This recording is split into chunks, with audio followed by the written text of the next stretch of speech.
Beckett Sennecke may be the most surprisingly dominant rookie in the National Hockey League up to this point in the season, but what has made him so impactful?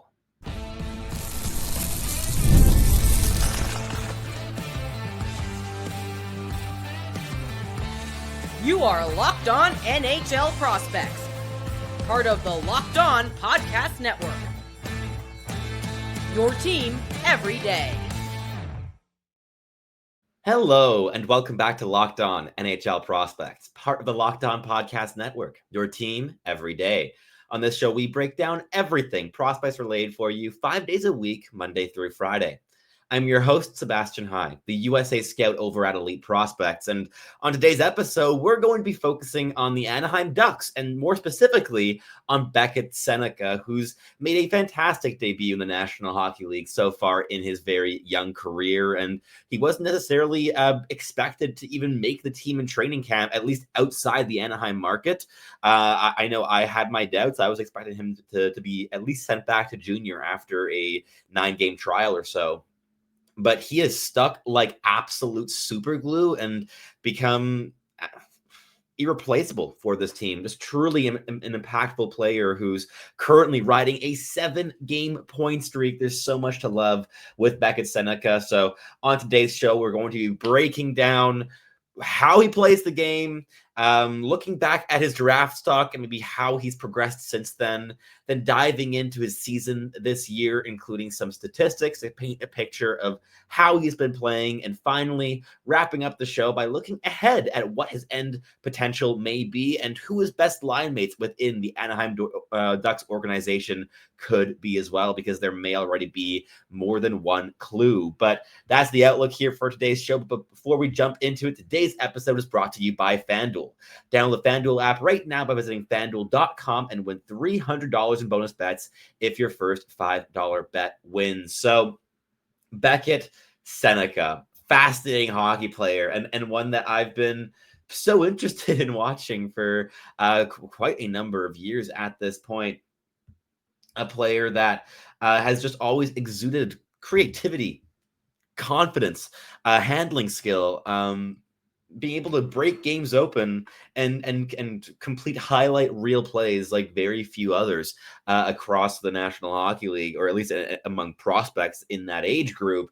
It's a rarity. And for that reason, he's also a player that grew on me quite significantly over the course of that season for the 2024 NHL draft. And he ended up being ranked at 10th overall for me personally, and that's low.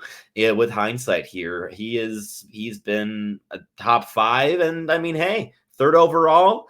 Impactful as Ivan Demidov has been in Montreal. I don't know if there's many people in Anaheim regarding that draft decision right now, because Sennecke has just been so fantastic in a multitude of different ways. So let's look at Beckett Sennecke's profile first and foremost. If you're not familiar with this player or just want a little refresher, this is a 19-year-old winger, right shot winger, who stands at 6'3", 205 pounds, and had a pretty late growth spurt. So when he was drafted, he was still kind of getting used to his body proportions, to the weight distribution, and looked a bit wonky and unstable at times, as he was just getting used to playing with a larger frame and growing into his body.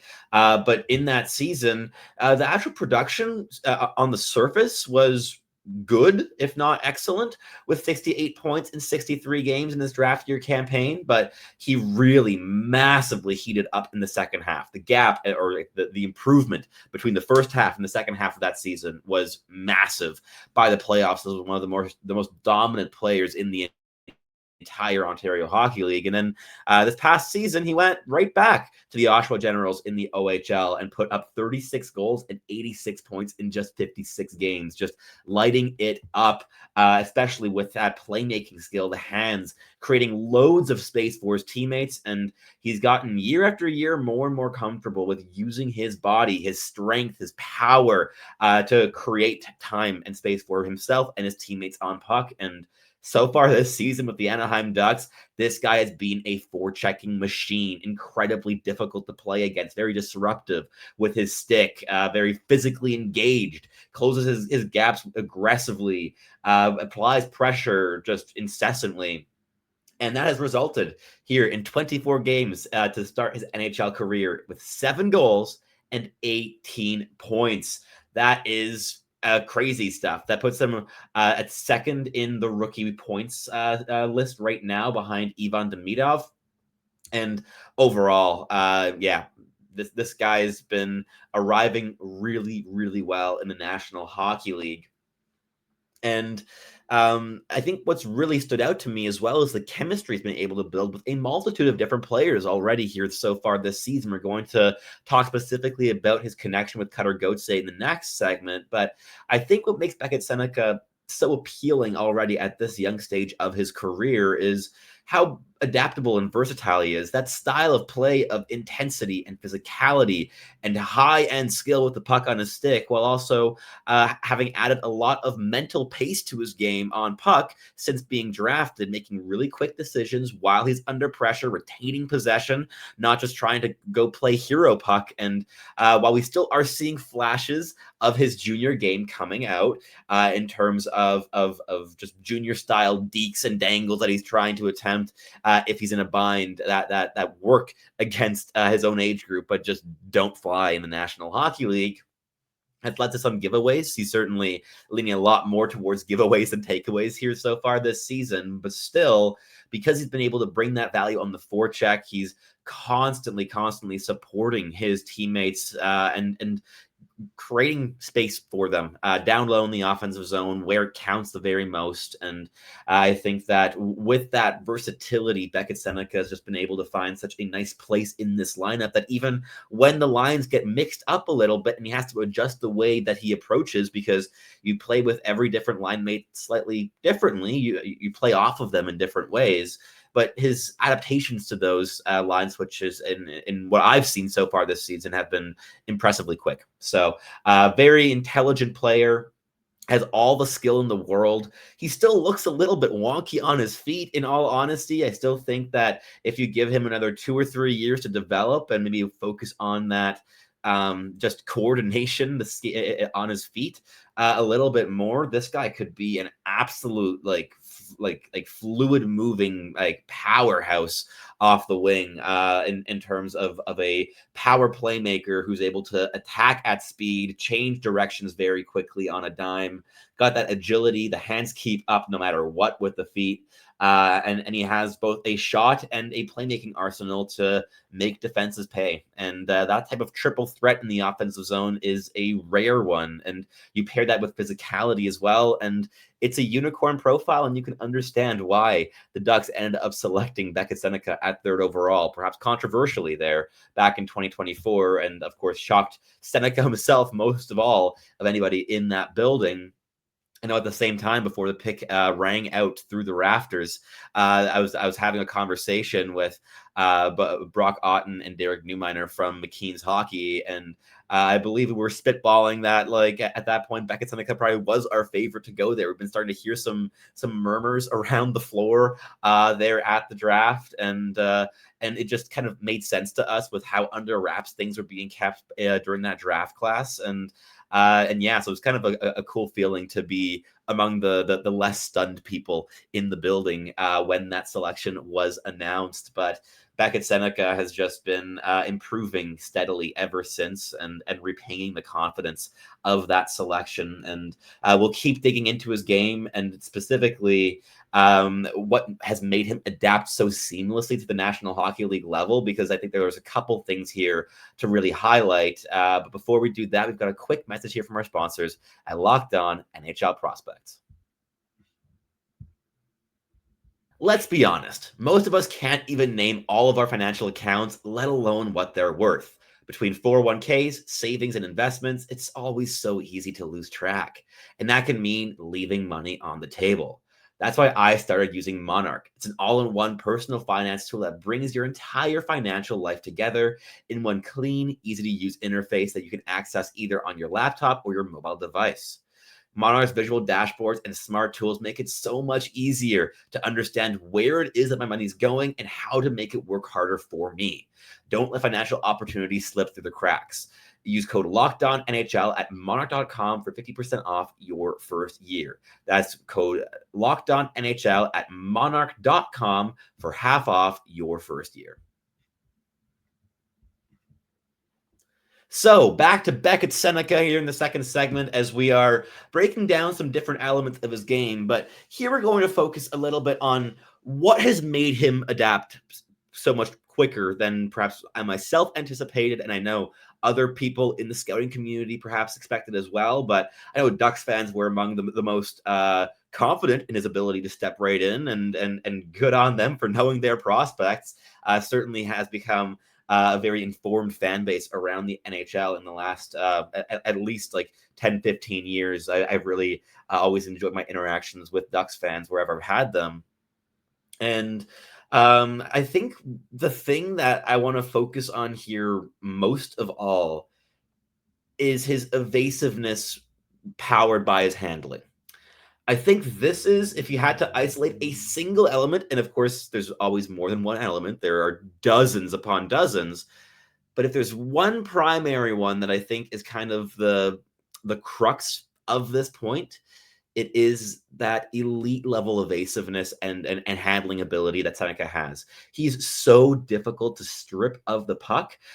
He's always stick handling in the phone booth, making the tiniest little maneuvers to just evade stick checks. And he's also increasingly been able to use his body, his physicality, his strength to complement that toolkit with some puck protection mechanics really growing on here. And I think that also feeds in with this evasiveness. And one of the reasons I say that his evasiveness is been the most important or integral piece of why he's looked as good as he has in the National Hockey League so far, it's because it powers so many different aspects of his game.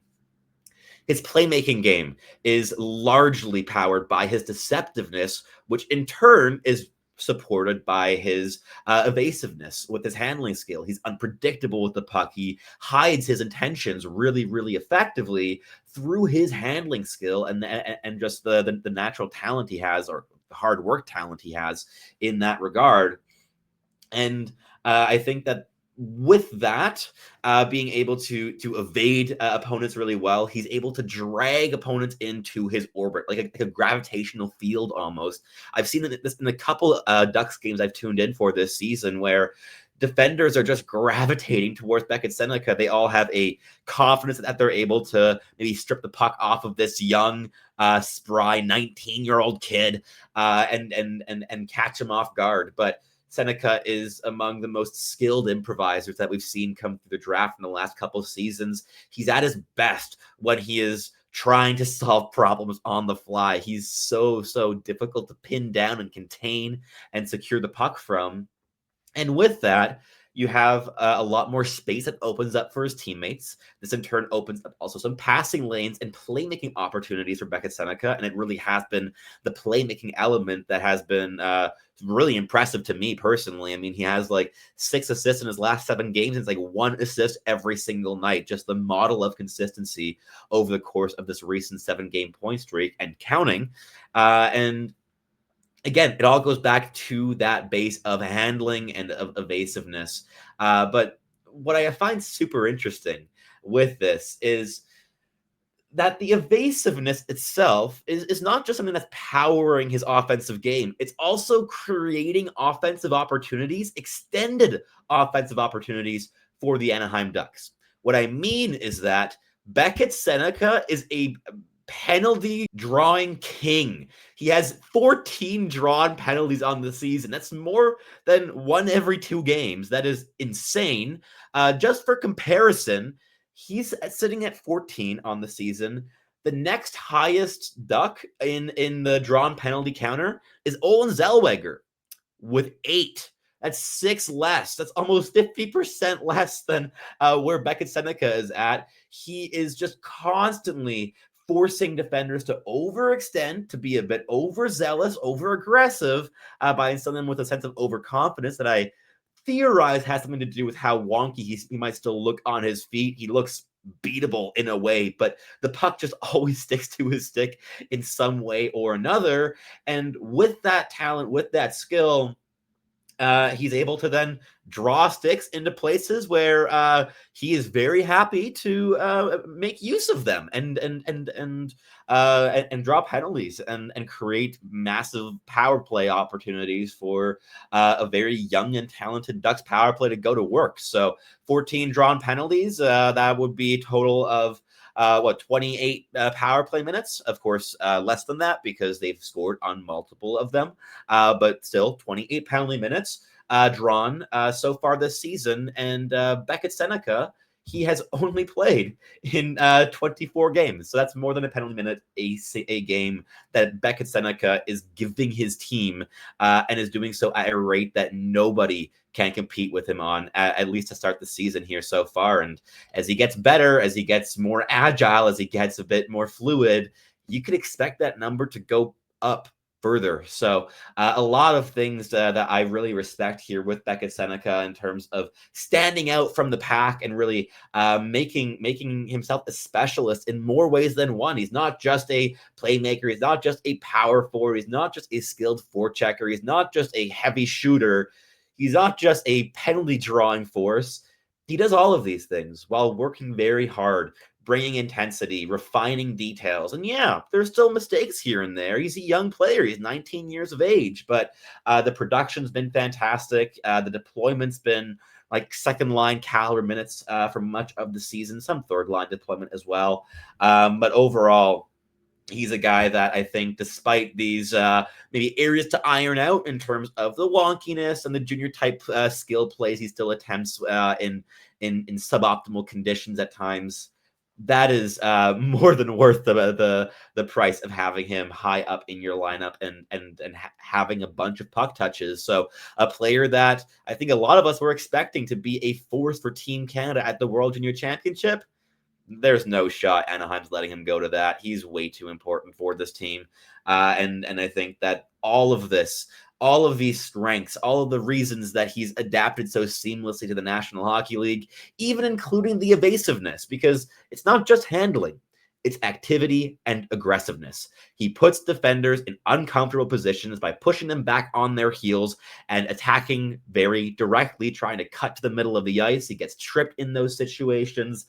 This is a hard-working player who creates those small little advantages through his work ethic and through just being aggressive, anticipating play, trying to jump passing lanes, trying to just do anything to give Anaheim a slight advantage in terms of creating and generating the next scoring chance on the ice. And that's all just combined for a spectacular start to his rookie campaign. And I mean, he's been playing around like 17 minutes a night for much of this season. I mean, hey, that is not bad whatsoever for a player that really, up until the last 2 months of his draft cycle, was ranked outside the top 15. And for a lot of different people, yeah, it was a late riser and up at third overall. But this guy is, credit the Anaheim Ducks scouting staff. It was a bullish swing, to say the very least, to just put all your chips on the table, go all in on Beckett Sennecke. It's paying off early, and I think it'll keep paying off down the road.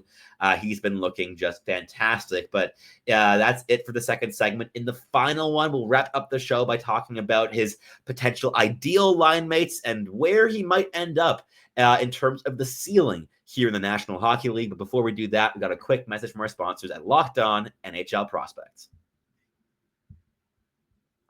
The NBA is back, and there's no better place to get in on the action than FanDuel, the official sports betting partner of the NBA.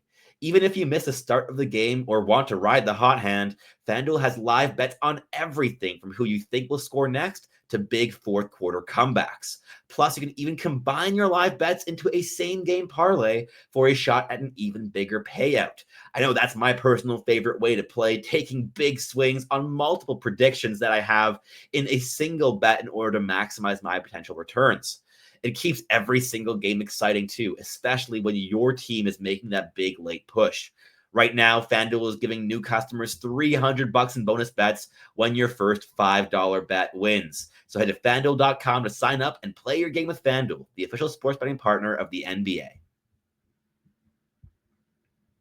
All right, let's wrap up the show here in the final segment, talking about Beckett Sennecke and his fantastic start to his NHL career here, playing big minutes, producing big numbers, and overall just being an absolute gem for the Anaheim Ducks here so far, and a player that every single team in the league would love to have on their roster. Let me tell you that much.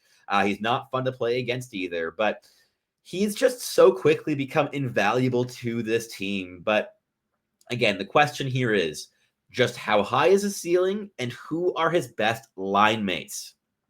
Let's start with the second part of that, the line mate question. It's been really clear this season. Beckett Sennecke has played by far his best hockey alongside Cutter Gauthier. They've played quite a lot together as well, might I add. They've played well over 200 minutes together so far this season at 5-on-5. Yeah, 246 minutes, according to Natural Stat Trick. And Beckett Sennecke has only played 100 minutes at a 5-on-5 away from Cutter Gauthier. And the gap between those two results is massive. Together, these guys have put up 16 goals to 8 goals against at even strength. That's a 66.67 goals for percentage. That is good. You are doubling your opponent's goals on the ice. In terms of chance generation, it's not quite that much, but it's still quite impressive with 55.83% in the expected goals for column. And even in terms of shot generation, the Corsi 4 numbers are 56.23%. So everything here is 55 and above, got some things in the 65s and above. Beckett Sennecke without Cutter Gauthier, the shot share drops all the way down to 39%. The goals for percentage goes from 67 to 22%. Only 2 goals for and 7 goals against in 100 minutes on the ice at 5-on-5 without Cutter Gauthier for Beckett Sennecke. And in terms of expected goals for, it's not much better with 32.5% in that margin. So overall, Beckett Sennecke very clearly has been playing a lot better with Cutter Gauthier than he has without, and he's played extraordinarily well whenever he's been paired with Cutter Gauthier.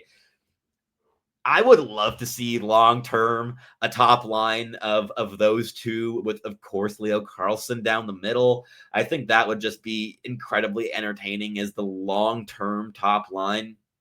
We haven't seen those three play together all that many games this season. It's largely just been a couple shifts here and there that I've seen at least. But I think that in terms of toolkits, they would mesh incredibly well. You have the pure sniper in Cutter Gauthier, who's also physical and mean and gets to the net front. You have Beckett Sennecke, who has the elite level handling ability, that power forward game to cut to the middle of the ice. Got a bit more meanness to him this season, and again is a penalty drawing master through his evasiveness and puck handling skill. And he's also a strong playmaker, right? A playmaking power forward. And then you have a truly elite two-way center who can do things so special with the puck on a stick through elite level IQ with Leo Carlsson. But that's also true in the defensive zone. He's really, really solid in his own end. So detailed, meticulously scans the ice, constantly adjusting his position, getting his stick into passing lanes. I don't have to gush too much over Leo Carlsson. If you've ever watched him play a single game here in the last year, you know just how good he's been here for Anaheim. But those three together, I think, would be a wonderful top line to work towards. And they could even be playing together as soon as this season. Currently, Troy Terry's operating in that top line right wing role alongside Gauthier and Carlsson. But he brings in a lot more speed, a bit more of a transition threat than Beckett Sennecke at this stage in his career does. But I think that Sennecke would be a wonderful addition to that top line with those two players. And again, the gaps between his effectiveness with and without Gauthier, I think it speaks for itself as well. And in terms of overall upside for Beckett Sennecke, top line power playmaker, we're talking 85 to 100 point range upside in his prime, maybe 35 goals, lots of assists. Adding on to that, a lot of drawn penalties, a lot of highlight reel dangles, and a couple end-to-end highlights as well by year's end. I think Beckett Sennecke has a lot of special assets in his toolkit, and his versatility, his ability to play that very pretty, elegant, dangling style of hockey where he's just weaving through defenses, and also just be able sometimes to be a bulldozer and get his way to the net front, power his way through, use that big frame. That duality is specifically what makes Beckett Sennecke so special when paired with his high-end skill and high-end intelligence. And I think that as well, something to note here so far this season, at 5-on-5, Beckett Sennecke is getting some really nice goal-scoring chances. He's 5th on the team in individual expected goals per 60, which basically just means the rate of dangerous chances he is getting, that he should be scoring just under a goal every 60 minutes at even strength. So that'd be like a 5-on-5 goal every 4 games or so if you're playing about 15 minutes a night at even strength, which is certainly more than he's playing right now. But just